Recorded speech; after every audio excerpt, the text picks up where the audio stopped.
Hi guys, welcome back to my YouTube channel. My name is Jasmine McDonald, and if you're new here, I post ballet and fitness related videos every single Tuesday, Thursday, now Sunday. And if you're new here, you may as well also hit subscribe because you're already here anyways. Now, today's video is going to be a little bit different because usually, like I said, I do ballet and fitness related videos, but I don't typically do sit down talking videos. But I thought while I'm getting ready, I would tell you guys a little bit about my story and also answer the question that has been asked by far the most on both my YouTube channel as well as my TikTok. If you're not following me on TikTok, it's JASSSOME, and I talk there every single day and I share more about my journey as a former professional ballerina and now dance teacher. And the reason I bring that up is because my name on TikTok is ex-pro ballerina, and people always ask me, ex-pro, why aren't you professional anymore? And I've touched on this before on this channel, but I thought I would do another video for newer subscribers and a little bit more in-depth of a video as well for people who've been following me for a while. And yeah, I just feel like I want to talk about this. I feel ready, I feel open, and it took a lot of convincing of myself to open up because generally I'm a very private person, both in real life as well as online. I don't typically like to share a lot of my personal life online, and you're like, okay, but you literally post every single day. Yes, but I don't tend to share the most intimate details of my life online, such as, you know, what I've struggled with. You all know that social media for a lot of people is like a highlight reel. And although I do share struggles on here with you guys a lot of the time, like I was literally crying a couple of weeks ago, I don't think I've ever opened up as much as I'm about to, so let's get into it. So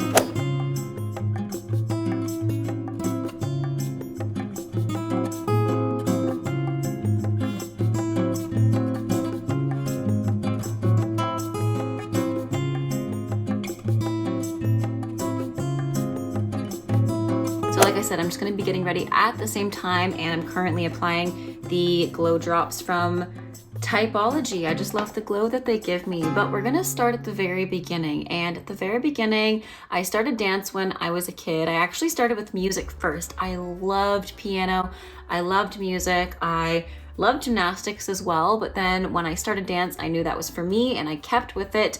And I did dance for the majority of my life at my studio. I did like ballet once a week, and then it moved up to jazz and tap. And I think I still went about once or twice a week up until the age of, I want to say 10 or 11, which is when I joined the pre-competitive team. The first time I auditioned for the competitive team, I did not get in. I was never a strong dancer in terms of like being able to jump well. I never had the strongest technique. I just loved dance so much. So when I got into the pre-competitive program, I was really excited because some of my really close friends also got in, and I did the pre-competitive program for 1 year, worked my butt off, and got into the competitive program the next year. And I did competitive for 2 years following that and completely fell in love with ballet still. Like ballet was always my ultimate. I had really, really, really supportive and incredible teachers all of my dance life. I just want to preface this video as well by saying that. And when I explain a bit of why I left the professional ballet world closer to the middle, or I guess coming up soon, I do want to preface that it had nothing to do with any teachers. Every single teacher I had was incredible. I had the best teachers in my childhood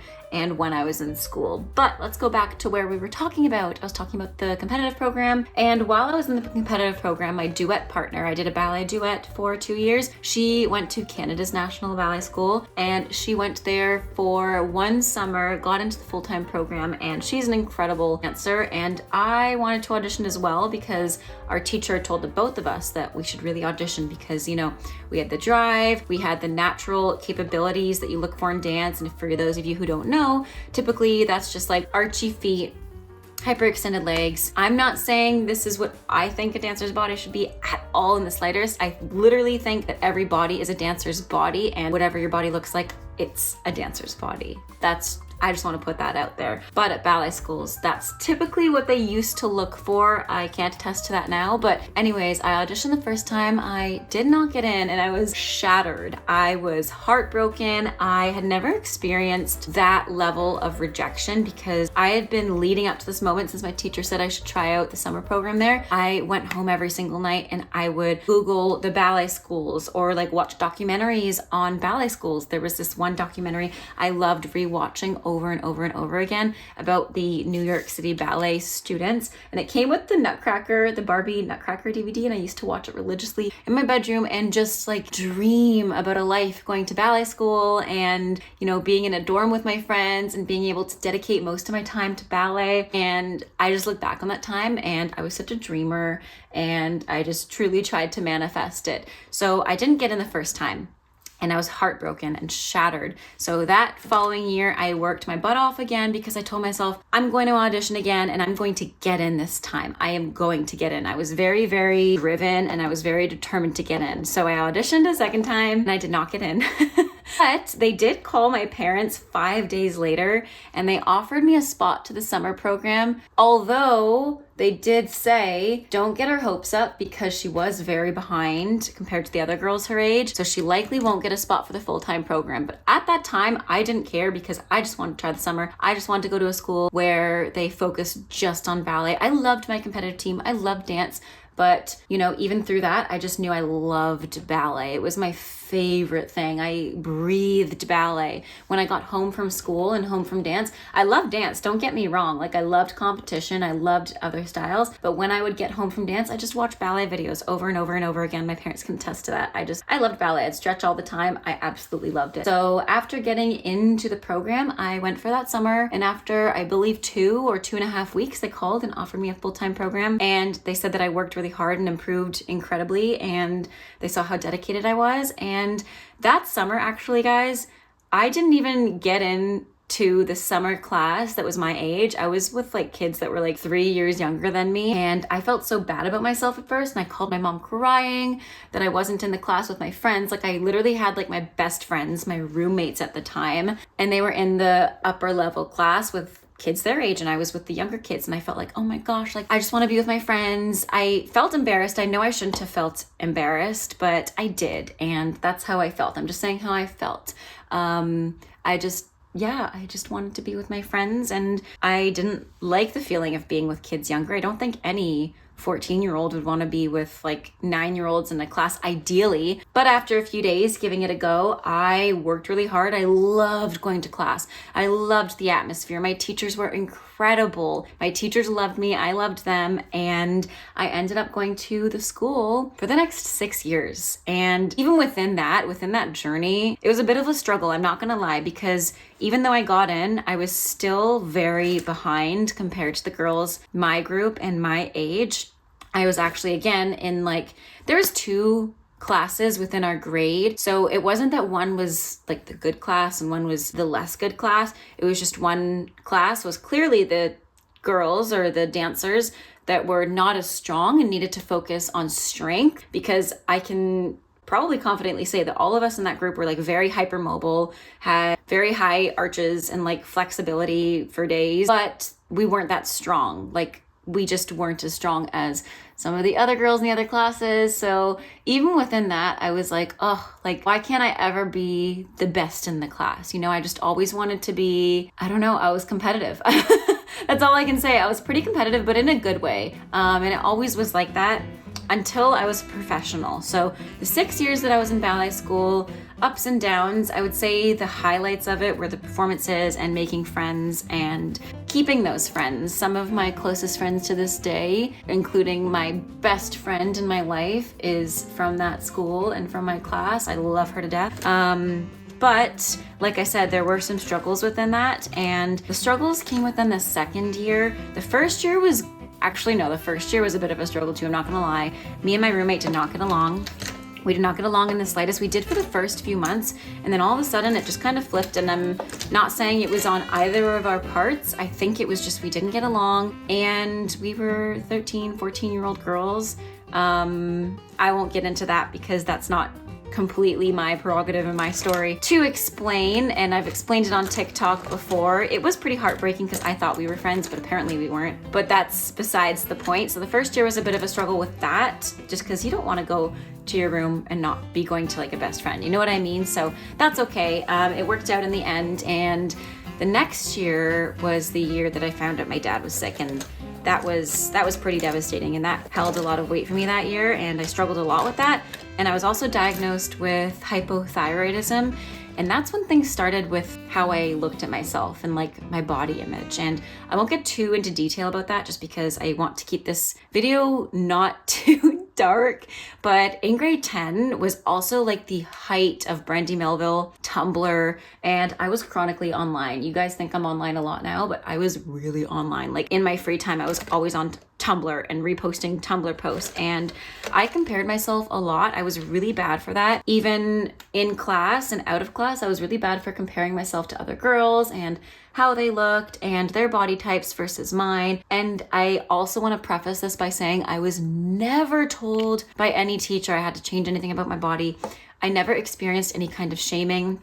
I never experienced any kind of negativity towards me about how I looked or about things I cannot change. However, getting diagnosed with the hypothyroidism at that age, I struggled with a lot because I did notice it. I knew, like, you know, I'm going through puberty and stuff like that. I'm 15, 16 years old. I knew my body was changing, but I could feel it. And I gained a significant amount of weight, and I noticed that. And getting that diagnosis, I thought it was the end of the world because I thought that was the end of my dance career. And I also noticed the symptoms being really, really tired all the time.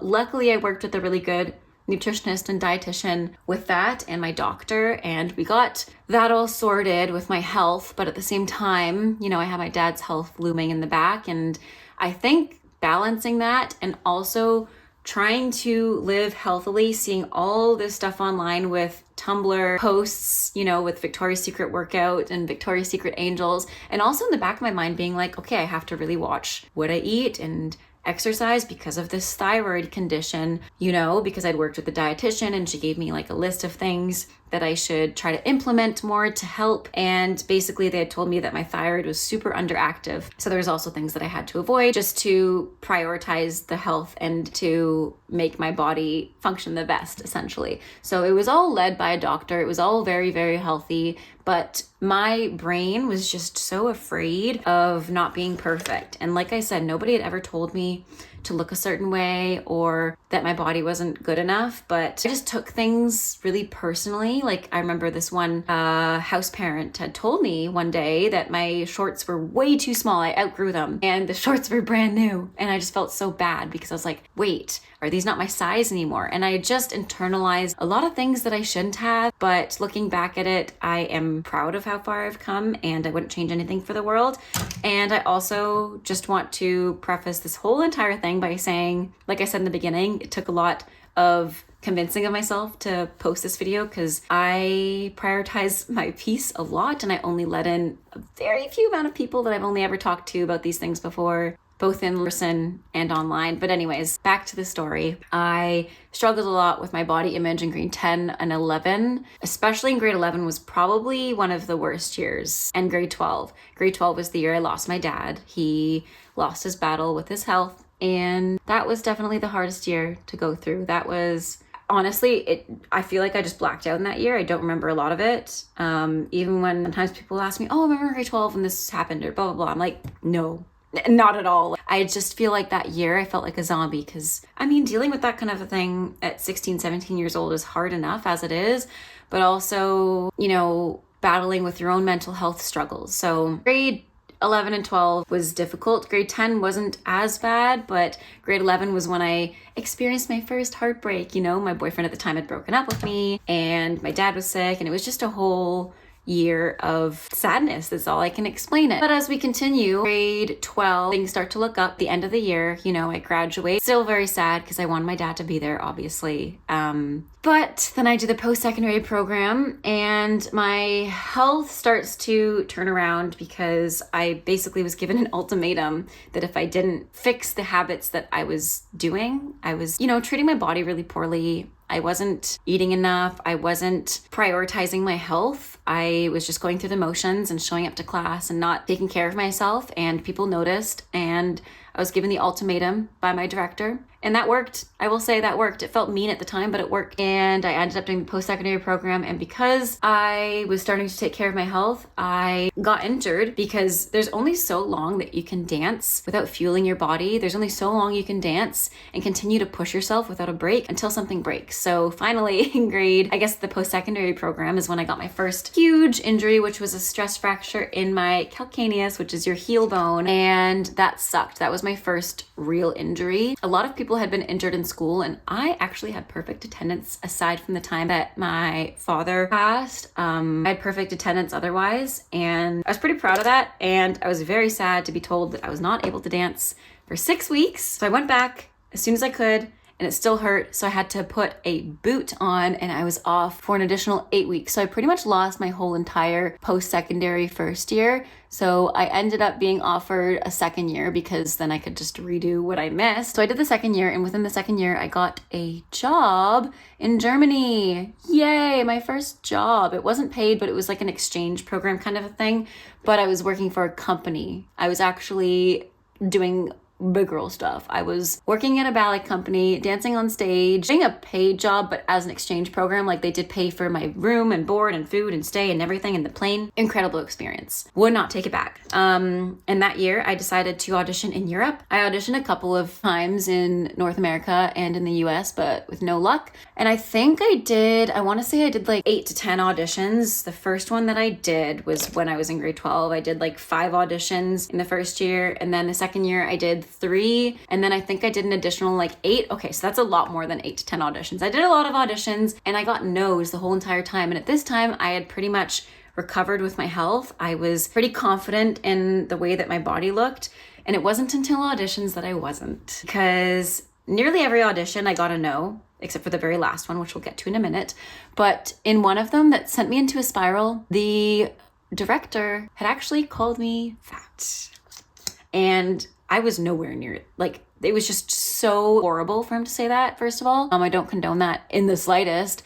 And it sent me into a spiral, obviously, because I had just, kind of recovered from body image issues, and it sent me into a spiral. I felt really bad about myself, and I thought I wasn't going to get into the next company. And turns out I did.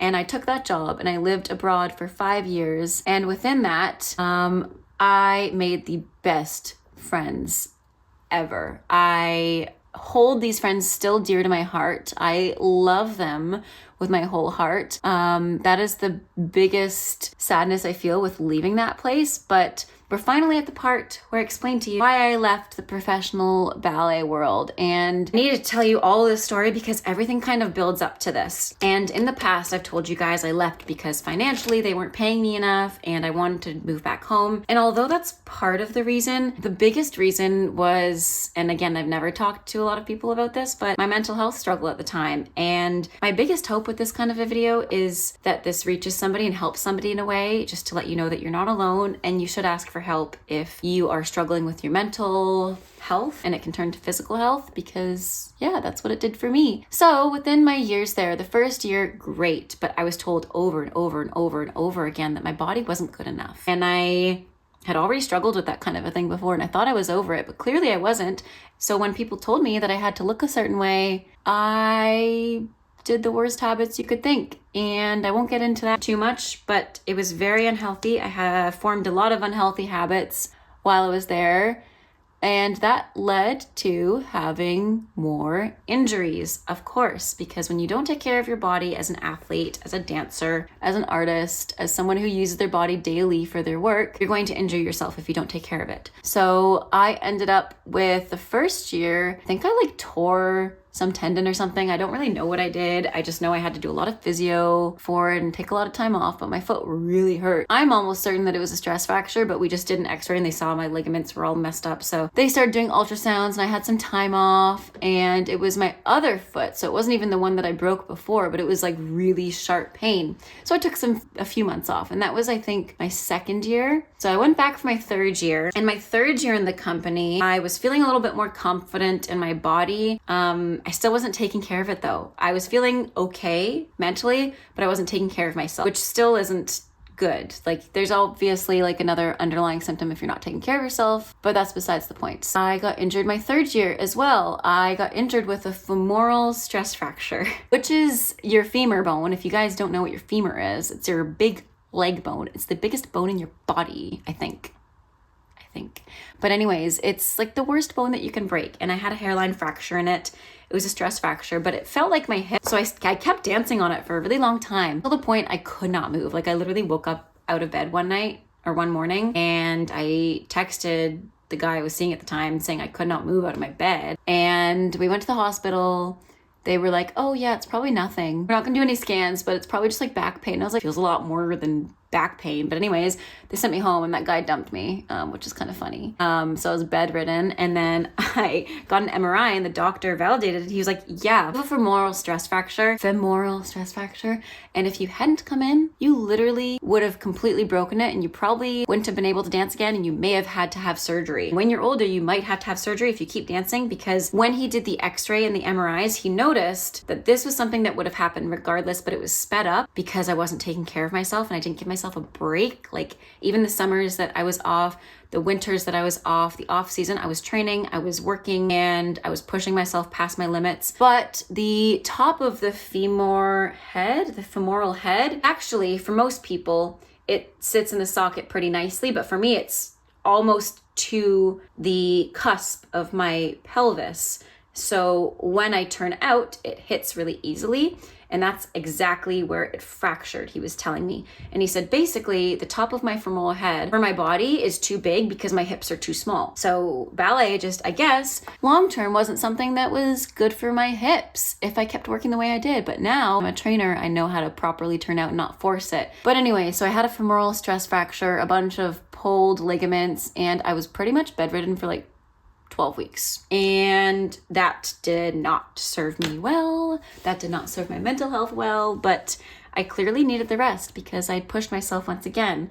So I rested. I was bedridden for a really long time. I would kind of hobble over to the studio because I was like a 5-minute walk away. It would take me like 20 minutes to get there because I was so injured, but I would hobble over. My friends would bring me food. My friends would hang out with me. My friends were the best during this time. And I also couldn't fly because they told me if I flew, then it could crack more and then the femur could break and then the calcium would like bleed into the blood or something like that. So it was really dangerous for me to fly because of the pressure or whatever. I couldn't even fly home. So I just waited till it was healed until the end of the season. I went home and it was fine. It was totally fine.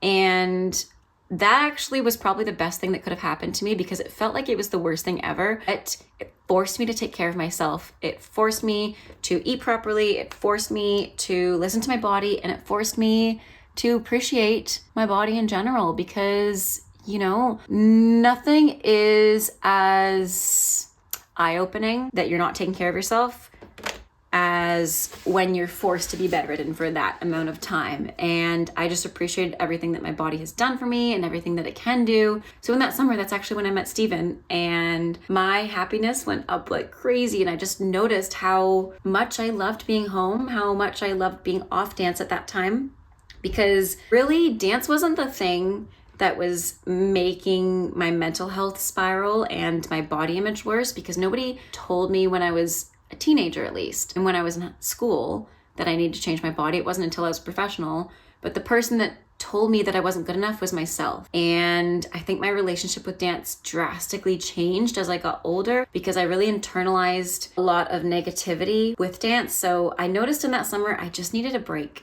I needed to break up with dance because it was a toxic relationship. I really needed a break, and I didn't dance that whole summer. That was the first summer I didn't do ballet every day. That was the first summer I didn't go to class in Toronto. I didn't stay with my friends and take company classes, and I felt so happy. And after that summer, I decided to continue my contract until December, but terminate it on my end and leave the professional ballet world for as long as I needed to heal myself mentally fully, because I knew like I was still carrying habits, not to the extent I was before, but I needed some extra time to really figure things out. Plus those habits had led me to completely go broke. I was in debt and I needed to sort that out. I couldn't, I was 23 years old at the time, and I was still asking my mom to help me with rent because my company had only been paying me $1,000 a month, and they withheld pay for a couple of months at one point because they didn't have enough to pay us. And I just didn't want to live that anymore because I love my mom and I know she'd do anything for me. There comes a time when you're 23 years old, you can't be asking your parents for help, and she had been for so long, and she was a huge help. So I do want to say that she had been paying for my life over there and paying for flights because the money was terrible, and it didn't help that I had terrible habits that made me spend a lot of money. You know, I would buy money on food and just like eat my feelings. Like that's pretty much it. Yeah, I've never actually explained that. Whew. But yeah, I struggled a lot with my body. I struggled a lot with my relationship with my body and dance, and I needed a break, and I took a break. I was able to save up some money and I wasn't broke anymore. I also really missed home in that summer. So when I came back, I knew one of the things that made me happy was obviously I met Steve, and he was great. And compared to the other guys I did in the past, he was like a saint, and he still is. He's like incredible.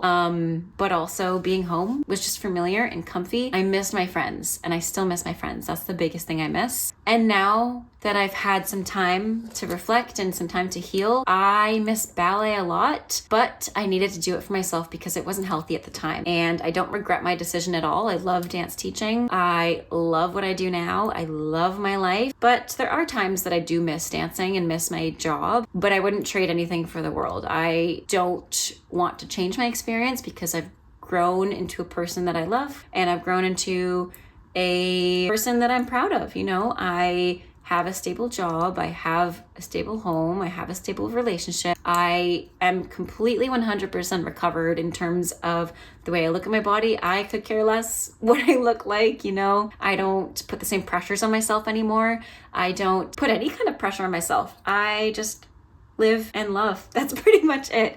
So I hope that explained everything. I can go into a bigger detailed video. Like I said, I wanted to keep things pretty light. That's why I quit ballet. And like I said, I don't regret any of it. I don't look back with regret. I love my life, and I couldn't ask for a better support system with my parents, with you guys, my friends, my loved ones in my life. You all know who you are. And thank you guys for watching. I hope you have a great rest of your day. And I want you to know if you are struggling, I will put some links in the description. And if you are someone who is hard on yourself, don't be. I know it's way easier said than done, but I'm turning 28 this year, and the biggest thing that I have learned over these years is that those small moments are really just small moments. You know, don't sweat the small stuff. All of it's small stuff. Let me tell you again, all of it's small stuff, pretty much all of it. All the things that you're sweating about, most of it is just small stuff, especially if you're an overthinker like I am. But like I said, if you are struggling with something, be your best advocate and ask for help. And you are not alone, and you are loved, you are unique. And I hope this video helped someone. I hope this video explained to you guys why I quit. And like I said, I'm very happy, I'm very healthy, I'm very grateful. I love my life, and I love you guys. So thanks for watching. I hope you have a great rest of your day. Stay safe, happy dancing, and until next time, bye now.